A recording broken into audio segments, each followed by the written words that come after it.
Разговаравме со Сојузот на глуви и наглуви, со Сојузот на слепи лица,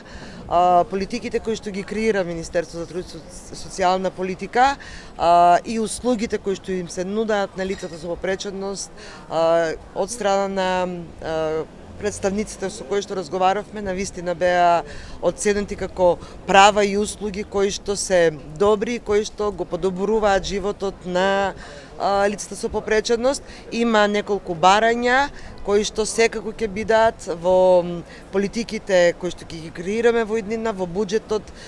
за 2023 година се креира во моментот, така да дел од нивните барања секако ќе најдат своето место во нашите идни програмски активности. Она што е важно да се каже во пресред на изборите овде на 20 август за локалните избори, односно изборите за Совет на општина Тетово, е еден апел до сите граѓани. Социјалдемократскиот сојуз на Македонија преку централните политики на вистина го подобрува животот на граѓаните во државата, вклучително и на граѓаните во општина Тетово. Советниците до неодамна беа дел од власта во Тетово